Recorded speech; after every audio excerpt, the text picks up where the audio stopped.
أعوذ بالله من الشيطان الرجيم بسم الله الرحمن الرحيم અગણિત સલવાત અને દુરૂદ ઓ સલામ થાય હઝરત મોહમ્મદ આલી મોહમ્મદ સલ્લલ્લાહુ અલૈહિ વસલ્લમ ઉપર.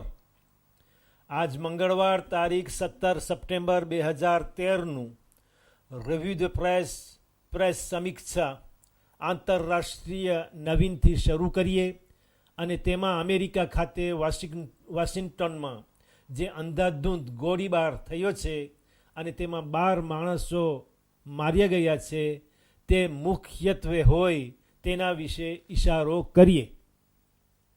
માટે સૌ પ્રથમ આપ ખોજા ટીવી રેડિયો અને એરવેસના માનીય શ્રોતાજનો, અસ્સલામુ અલૈકુમ વરહમતુલ્લાહી વબરકાતુહ.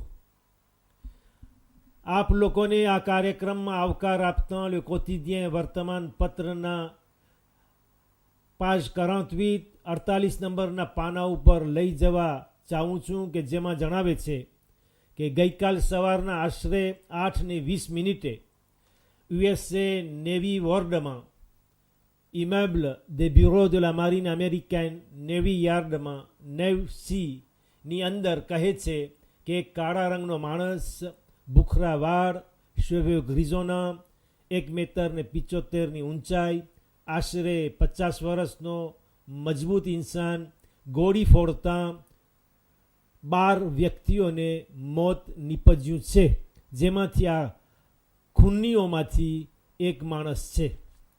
વોશિંગ્ટન પાટનગરના બિલકુલ ગામ વચ્ચે આ ફાયરિંગ, આ ફ્યુઝિયા થઈ હતી. કારણ હજી જાહેર થયા નથી. અમુક માણસોને ઈજા પહોંચી છે, જેમાંથી એક પોલીસ હતો, કહેવાય છે કે તે મોતથી બચી શક્યો નથી. બીજો પોલીસ સખ્ત ઘાયલ થયેલ છે. ઉપરાંત 2 ઓરતો પણ તેની અંદર સમાયેલી છે, એટલે કે 2 ઓરત પણ ઘાયલ થયેલી તેમાં સમાવેશ દેખાય છે. આની પહેલાં 2009માં ટેક્સાસ ખાતે બની ગયું છે અમેરિકાની અંદર, જેમાં 13 માણસો માર્યા ગયા હતા. ગયા ઓગસ્ટમાં તેને સજાએ મોત કોર્ટ તરફથી મળી હતી. લગભગ 3000 લોકો આ યુએસએ નેવી યાર્ડમાં કામ કરે છે અને સંરક્ષણ પ્રધાન સેક્રેટરી આલા દેફાંસ આ દિવસને દુઃખદ દિન જાહેર કર્યું હતું. તે તરફના બધા રસ્તાઓ બંધ કરી દેવામાં આવ્યા હતા. શાળાઓ, સ્કૂલોને રોકી દેવામાં આવી હતી. વિમાનો, પ્લેનને 1.5 કલાક થોભાવી રાખવામાં આવી હતી. સેના કે જેની સભા મળી હતી તે બપોર બાદ અટકાવી દેવામાં આવી. આ સમાચાર ઝીરમાં પાજ 51 નંબરના પેજ પર પણ તમને મળી આવશે. આપણે આ ખૂના મરકીના મેદાનમાં જ રહીએ અને વોશિંગ્ટન છોડી દમાસ્કસ શામ આવીએ અને સિરિયા વિશે જે ગઈકાલે યુનોના રિપોર્ટ બહાર પડવાનો હતો તેનું શબ પરીક્ષમ ઓટોપ્સી કરીએ. બાન કી મૂન જે ઓએનયુનો સેક્રેટરી જનરલ મહામંત્રી છે, તે કોન્સાઈ de સિક્યુરિટી સામે તે રિપોર્ટ ખુલ્લું કરતાં જણાવ્યું હતું કે તે યુદ્ધ અપરાધ, ક્રીમ દ ગેર છે. ઓએનયુના જે નિષ્ણાતો એક્સપર્ટ સિરિયા રસાયણક હથિયારના ઉપયોગ જે 21 ઓગસ્ટમાં કરવામાં આવ્યો તેની તપાસ કરવા ગયા હતા, તેમના તરફથી આ રિપોર્ટ બાન કી મૂને વાંચ્યો હતો. પરંતુ તેમણે એમ કહ્યું નહીં હતું કે તેનો કોણ જવાબદાર છે. છતાં કે અમેરિકા અને ફ્રાન્સ બશર અલ અસદની સરકાર તરફ આંગળી ચીંધે છે. ગયા 21 ઓગસ્ટના ગાઝ સારાય મારફત આ નરસંહાર, આ કતલેઆમ થઈ છે તે ખાતરીપૂર્વક છે.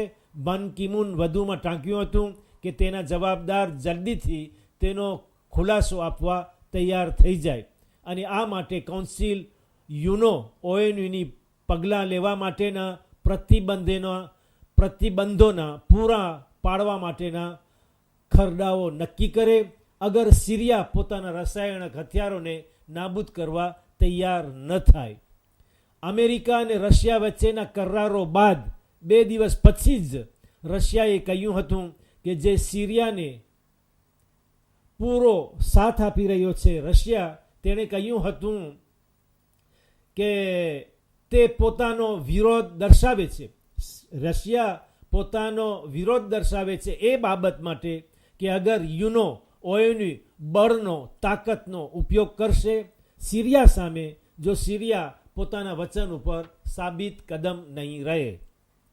આ ઘાસ સારેનો અને કેમિકલ હથિયારોનો જરૂર અને બહુ જ વિશાળતાપૂર્વક આ ગ્રાન્ડ શેલમાં વપરાવવામાં આવ્યો છે, જેમાં નિર્દોષ માણસો અને બચ્ચાઓ મોતના ભોગ બન્યા છે, જેના માટેના પુરાવાઓ ખુલ્લા છે અને માનવા લાયક છે. અમેરિકાના કહેવા મુજબ 1400 માણસો 1400 પર્સન માર્યા ગયા છે, કેમિકલ હથિયારના શિકાર બન્યા છે.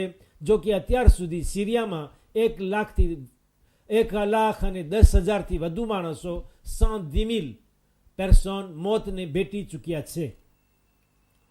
ગઈકાલ સિરિયાનું એક હેલિકોપ્ટર તુર્કી હવાઈ સ્થાન એસ્પાસ એરિયામાં દાખલ થતાં તુર્કીની ફૌજી તાકાત તેને હથિયાર વડે જમીન પર પછાડી દીધી, જેમાંથી એક પિલોટ પકડાઈ ગયો છે અને બીજાના સમાચાર નથી. આવું સિરિયાએ પણ તુર્કીના પ્લેન વિરુદ્ધ કર્યું હતું 2012ની સાલમાં. હવે આપણે ત્યાંથી સફર કરી અને અહીં રેવિનિયન ટાપુ ઉપર આવીએ તો સ્થાનિક સમાચારની અંદર આપણને મળશે કોતિદિયન પાજ 2 et 3 ઉપર કે જ્યારથી ફ્રાન્સમાં નીસ ખાતે જે ઝવેરી અને ચોર વચ્ચે દુઃખદ બનાવ બન્યો તે પછી હથિયાર અંગેના કાનૂનો પોતાની પકડને વધુ બંધ કરતા સખ્ત બન્યા છે અને જે લોકો બંદૂક વગેરે સાધનોની માંગણી કરશે તેમને જલ્દીથી રજા મળશે નહીં અને તીર સ્પોર્ટના શસ્ત્રો શિકારના બહાને આ જ અરજીઓ વધુ પેશ થઈ રહી છે. હવેથી સરકાર હથિયારો અંગેની સજાને વધુ કડક બનાવશે અને ક્યારે હથિયાર પાછું ખેંચી લઈએ તેની માલિકને પણ ખબર ન હોય. નજીવા સાધનો ઉપર પણ કડક નજર અને પકડ રહેશે. ગયા વર્ષનો હિસાબ પ્રેફેક્ચર બતાવતા રેવિનિયન ટાપુ ઉપર જ્યાં 8 લાખની વસ્તી છે 800,000 habitants, ત્યાં 7,770 7,770 શસ્ત્રોની સંખ્યા જોવામાં આવે છે. 1,770 1,770 તીર સ્પોર્ટ્સની બંદૂક, 2,000 શિકારી બંદૂક, વધારે ભાગ્યે સંરક્ષણ હથિયારો આર્મ de défense, પિસ્તોલે d'alarme, ગોમ કોઈન્ય એ જોવામાં આવે છે. લ્યો કોતિદિયાનું પાનું પાજ 4 નંબરના પેજ ઉપર ઉગાડીએ. એક લાંબી બીમારી પછી જ્યારે એક 65 વર્ષની બાઈ ઇન્તેકાલ કરી ગઈ અને શનિવારના તેના શબનું અગ્નિ સંસ્કાર કરવાનું હતું ઇન્સિનેરાશન, તો પ્રીમાની કબ્રસ્તાનમાં ભઠ્ઠી ફૂર બગડી ગયું.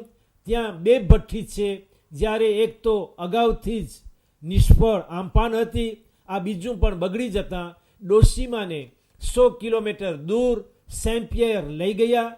તેમના કુટુંબીજનો બહુ જ રોષે ભરાયા હતા, ગુસ્સો આવ્યો હતો. લામેરી સરકારે પોતાના શિરે બધો ખર્ચો લઈ લીધો અને ત્યાં ખાતે રવિવારના અગ્નિ સંસ્કાર કરવામાં આવ્યું. ઇન્સિનેરે થઈ તેમને 1 રાતની મોહલત મળી ગઈ. કહેવત છે કે ધણીની 1 નજર અને ચોરની 100 નજર.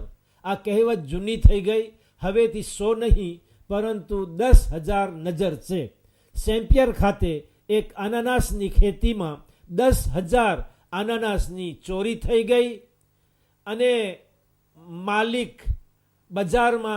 માલિકે જોયું કે તેને આશરે 10,000 યુરોની ખોટ ગઈ છે, જે આશરે 10 ટન ભાર હતો.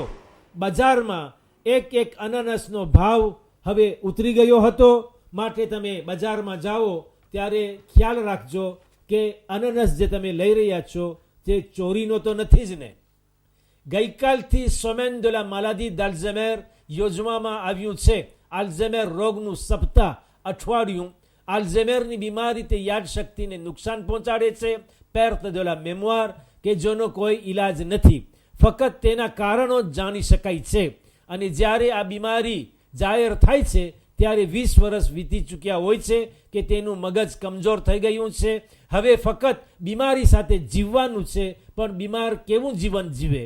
બીમાર પોતાને ઓળખી શકતો નથી, તેમજ પોતાના પરિવાર, કુટુંબ, સગાવાલાઓને પણ ઓળખતો નથી. યાદશક્તિ ખોઈ બેસે છે, કોઈ વખત ગુસ્સામાં દેખાય, ભાગવાનું કરે, પોતાની જાનને જોખમમાં મૂકી આપે છે. દરેક બીમારનો કેસ જુદો જ હોય છે. સામાજિક જવાબદારો, તબીબો, પોલિટિકલ સિયાસી આગેવાનો સાથે મળીને આ ડોક્ટરો પણ આ ઉપર વિચારણા કરશે. હવે માડાગાસ્કરના ટાઇટલ હેઠળ કોતિદિયન પાસ 14 નંબરના પેજ ઉપર જણાવે છે કે ગઈકાલ બપોરના તનાનરીવ ખાતે એક નાના મકાનની અંદર જ્યારે એક માણસ બોમ્બ બનાવી રહ્યો હતો, ત્યાં તો અચાનક તે ફૂટ્યું અને તેનાથી તે બનાવનારને મોત નીપજ્યું. તે સિવાય બીજી કોઈ નુકસાની થઈ નહીં.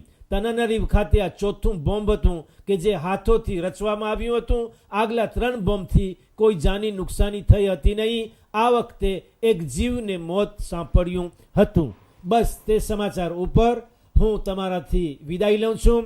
આવતા પ્રોગ્રામ સુધી ખુદા હાફિઝ અને વાલેકુમ સલામ વરહમતુલ્લાહી વબરકાતુહ.